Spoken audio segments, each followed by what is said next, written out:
नमस्कार दोस्तों, साथी जय जोहार आप सभी को। मेरे YouTube चैनल बेरोजगार इंसान में आप सभी का स्वागत है।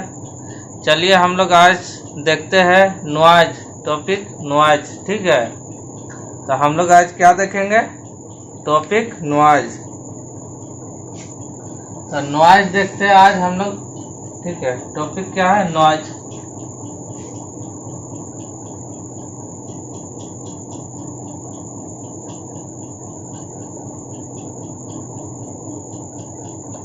सबसे पहले हम लोग देखेंगे नॉइज क्या होता है। ठीक है,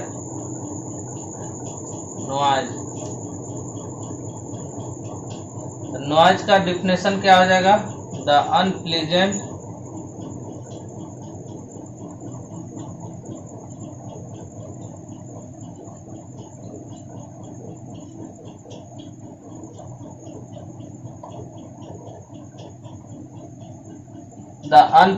sound is called noise. The unpleasant sound is called noise.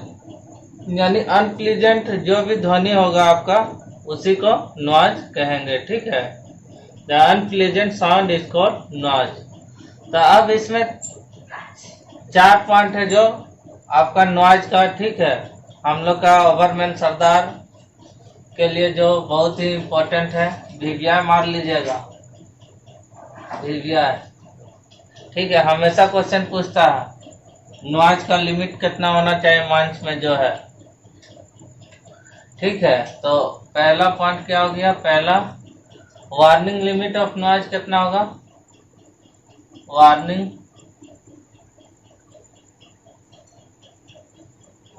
Limit of noise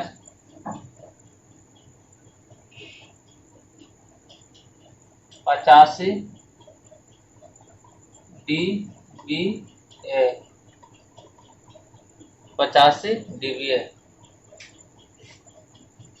दूसरा, डेंजर लिमिट ऑफ नॉइज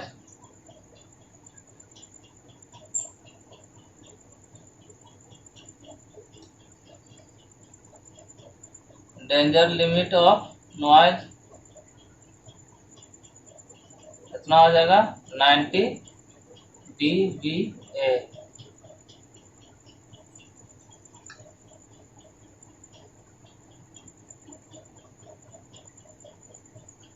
तीसरा, वर्किंग विथ ईयर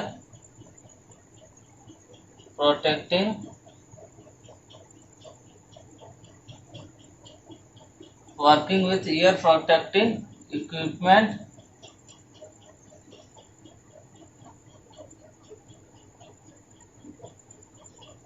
लाइक, जैसे कि ear plug, year muff, etc। यानी ईयर प्लग, ईयर मफ के साथ हम लोग काम करेंगे तो वहां पर आपका क्या होना चाहिए? ठीक है, नॉइज का स्टैंडर्ड उससे अधिक नहीं होना चाहिए। आपका कितना?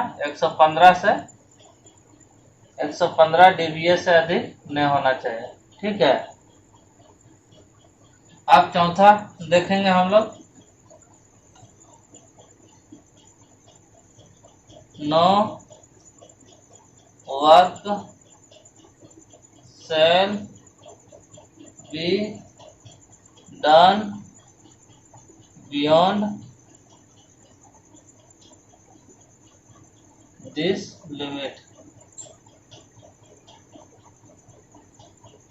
मतलब 140 dBA से अधिक कहीं भी नहीं होना चाहिए। ठीक है, खान में आपका 140 dBA से अधिक हो गया, 140 या 140 से अधिक, तो वहाँ काम बंद कर देना। वहाँ per ear plug, year muff के साथ भी काम नहीं करना। ठीक है, तो वार्निंग लिमिट ऑफ नॉइज कितना हो गया? 85 dBA। Danger limit of noise कितना हो गया? 90 dBA। Working with year protecting equipment like ear plug, year muff, etc।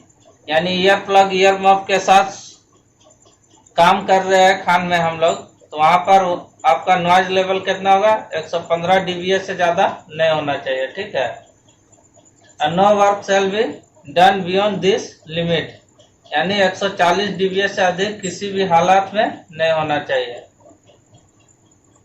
अब डीबीए क्या है हम लोग देखते हैं, ठीक है। डीबीए, तो डीबीए क्या है, इसमें डीबी आपका हो गया डेसिबल और ए हो गया वेयर। डीबी हो गया आपका डेसिबल और एंड ए हो गया आपका इंडस्ट्रियल नॉइज। ए को क्या बोलेंगे, इंडस्ट्रियल नॉइज। ए को बोलेंगे इंडस्ट्रियल नॉइज, ठीक है। डीबी क्या हो गया, डेसिबल, और ए क्या हो गया, इंडस्ट्रियल नॉइज। हम लोग तो ये देख लिए, ठीक है। नॉइज, तो नॉइज क्या है, the unpleasant sound is called noise. और इसमें 4 पॉइंट है जो इम्पोर्टेंट है, बहुत ही इम्पोर्टेंट है, ठीक है। हमेशा पूछता है इससे एक क्वेश्चन। वार्निंग लिमिट पूछ देगा, नहीं तो डेंजर लिमिट पूछ देगा, या बोल देगा working with year protecting equipment like ear plug, year mop के साथ कितना रहना चाहिए वहां पर, ठीक है। ध्वनि, शोरगुल, no work shall be done beyond this limit, कुछ भी पूछ सकता है चारों में से, ठीक है। तो ये चारों पॉइंट आपका इम्पोर्टेंट है, समझे। अब जितना भी आपका नॉइज हो रहा है माइंस में, जितना भी शोरगुल हो रहा है, तो उसको हम लोग कैसे कम करते हैं, ठीक है। तो ये पॉइंट भी 3-4 पॉइंट है, उसको भी हम लोग देखेंगे, ठीक है। तो ये वाला आप लोग नोट करिए तब तक।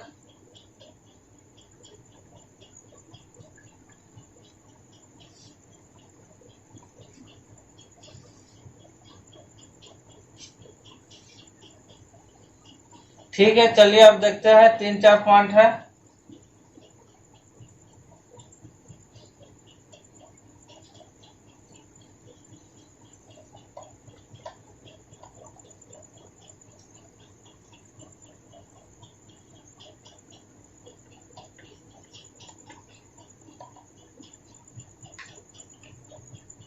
टेक्निक,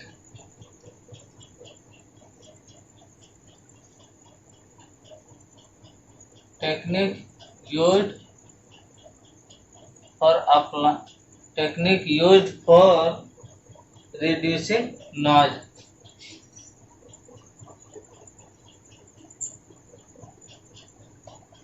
यानी खान में नॉइज कैसे कम करना है, ठीक है। कौन कौन सा टेक्निक है आपका, तरीका है,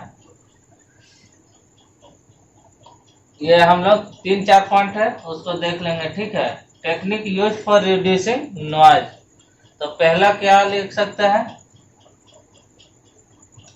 to applying lubricants, to applying lubricants. तेल मोबिल एकदम डालते रहना मशीन उशीन में, समझे, एकदम फ्रीली चलना चाहिए एकदम, ठीक है। इसलिए लुब्रिकेंट्स का हमेशा यूज करना है। टू अप्लाइंग लुब्रिकेंट्स एक पॉइंट हो गया। दूसरा पॉइंट क्या लिख सकते हैं, यूज ऑलवेज शार्प टीथ या पिक्स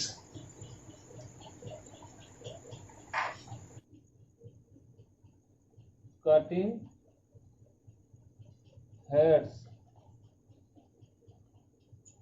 यानी मान लीजिए हम लोग ड्रिलिंग मशीन यूज कर रहे हैं, ठीक है, ड्रिल करने के लिए, उसका जो आगे वाला नोकीला टीथ होना चाहिए वो पूरा शार्प होना चाहिए, नोकीला होना चाहिए, समझे।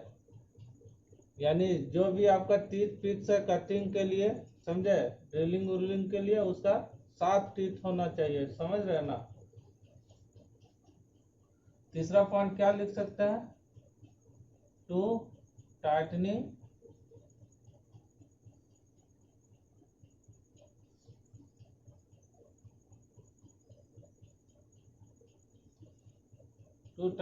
The movable parts of machine, यानी मान लीजिए मशीन, कोई भी मशीन है, उसका नट वो ढीला रहेगा तो घड़ घड़ घड़ करेगा, इसलिए हमेशा नट उट एकदम फिट फाट रहना चाहिए, समझे। To tightening the movable parts of machine, जितना भी मूवेबल पार्ट्स है यानी ढीला ढाकर हो गया, समझे, उसको हमेशा फिट फाट रखना, टाइट करते रहना है, समझे। एक पॉइंट और हम लोग लिख सकते हैं, to applying control blasting technique.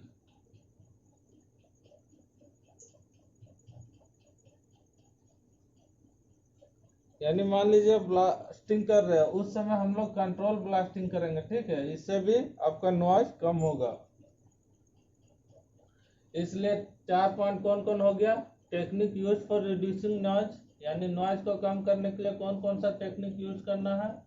To applying lubricants, lubricants का अप्लाइंग करना है हमेशा, ठीक है। यूज ऑलवेज शार्प टीथ या पिक्स ऑफ कटिंग हेड, जो भी मशीन है आपका खदान में उसका, ठीक है, कटिंग हेड्स कैसा होना चाहिए, एकदम शार्प होना चाहिए, एकदम धारदार होना चाहिए। चाहे कोई भी मशीन हो आपका, कंटिन्यूअस माइनर हो, सरफेस माइनर हो, ठीक है, जो भी मशीन आपका यूज हो रहा है, मान लीजिए सोवल है तो उसका बक्कट का टीथ एकदम शार्प होना चाहिए, ठीक है, किसी में बहुत भात नहीं होना चाहिए।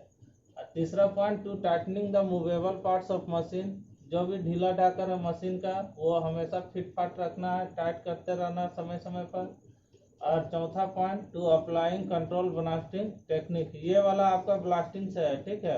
जब हम लोग ब्लास्टिंग करते हैं उस समय आपका कंट्रोल ब्लास्टिंग टेक्निक यूज करते हैं, ठीक है, ताकि आपका ग्राउंड वाइब्रेशन और फ्लाई रॉक का उड़ना कम कर सके, ठीक है, इससे भी नॉइज होता है। तो to applying control blasting technique हम लोग इस्तेमाल करते हैं, ठीक है। तो कंट्रोल ब्लास्टिंग आपका क्या होता है, ठीक है, ये भी चलिए आपको बता देते हैं।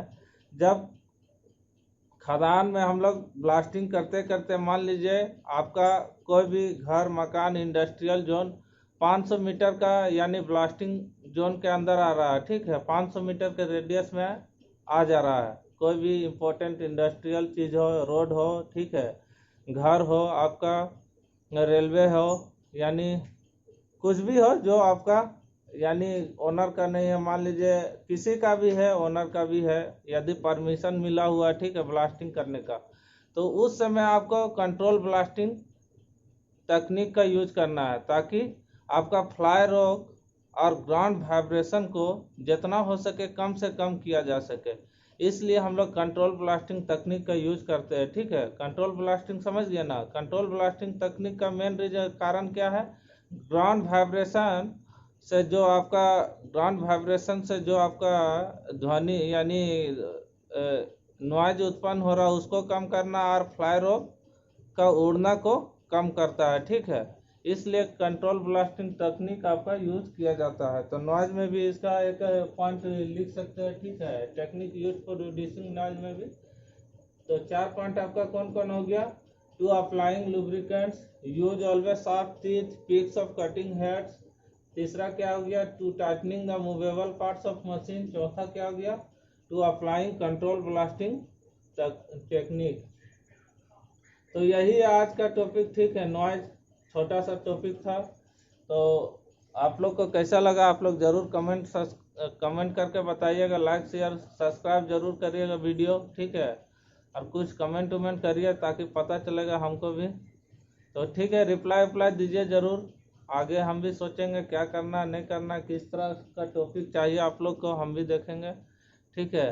तो आप लोग जैसा होगा बोलिएगा, ठीक है। तो आज का क्लास यहीं तक रखते हैं। आप सभी को धन्यवाद, साथी जय जोहर।